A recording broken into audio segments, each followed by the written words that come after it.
Hello guys, I hope you're all doing really well. Welcome to another episode in the 5 Minute Friday series, and in this episode we're going to be looking at how we can create cool color themes with CSS gradients in 5 minutes or less.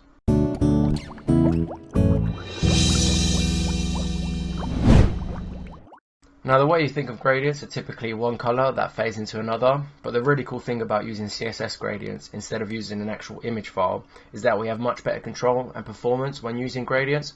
So from things like direction to applying pretty much as many colors as you want to even where we want these color changes to happen.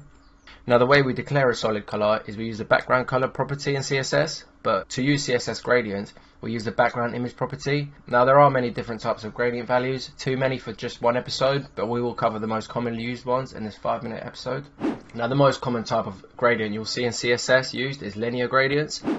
Okay, so we'll start VS Code, and as you can see I've just created a really basic document with a style sheet, and then inside the body I've just got a div with the class of CSS gradients, which we're going to style and create our CSS gradient. So we'll just head into the style sheet and we'll grab that class, and then inside here I'm just going to give this box a bit of height, and then first we're just going to give it a background color. So the first color we're going to give it is we're going to say background color blue.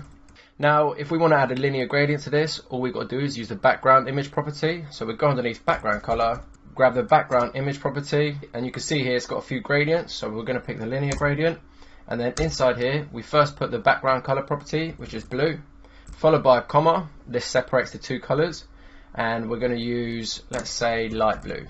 And as you can see in the browser now, you can see we've created a nice CSS gradient. Now the comma you see here separates the colors and can pretty much take any type of color value. So we could put hex, RGB, RGBA, name colors, as you can see here. So what I'm going to do is actually just put in a hex color at the moment. So we're going to say H6998E7, and it's a similar sort of light blue color. Now we're not just limited to top to bottom. The gradient axis can go from left to right, or even at angles that we choose.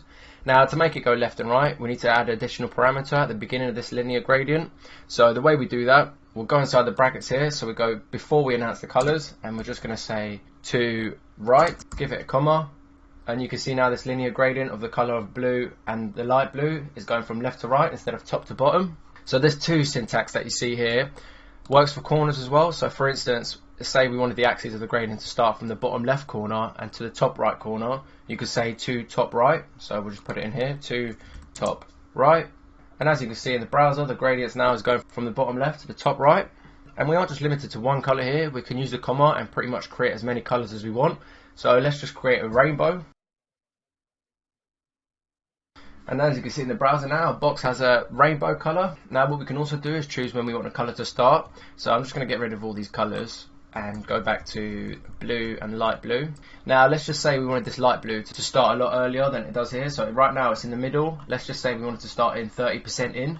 So the way we do that is quite literally after the number we say 30%, and as you can see the light blue now starts 30% from the start of the box, and we can pretty much choose any percentage we like. So we could do 10, we could do 90, so it's pretty much majority of blue instead of light blue. And you can really see the power of using CSS gradients instead of using an actual image file. Now another common gradient you will see are radial gradients. Now they are similar to linear but differ in their starting points. Radial gradients start at a single point and sort of emanate outwards. So let's dive into VS Code and look at an example. Now in this example here you can see I've just changed this, instead of linear I've changed it to radial, and you can see in the browser here it makes a kind of elliptical shape.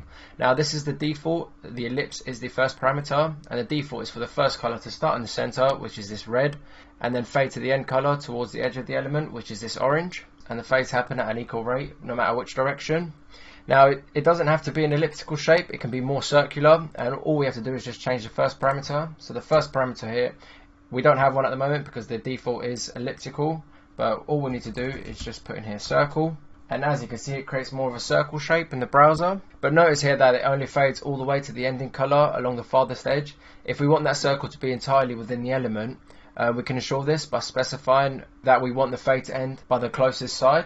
So all we need to do is go inside here and just put in closest side, and as you can see now the color fades much more closer to the center of the element instead of before where it faded out a lot further out or the farthest side. Now there are other values we could put in here, so we can put in things like closest corner, which emanates even further, and then we've also got farthest corner and also got farthest side.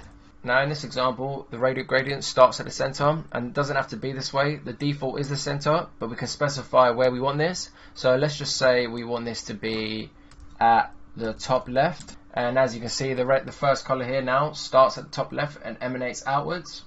And those are the values of the linear and radial gradient, guys. They're really cool properties which can help us make really cool color designs. But that'll be all for this 5 Minute Fridays episode, guys. I really hope you enjoyed the video. If you got any value from the video, please hit the like button and please consider subscribing, as it helps the channel grow and helps motivate me to make more videos just like this one. And I'll see you guys next week in the 5 Minute Fridays episode.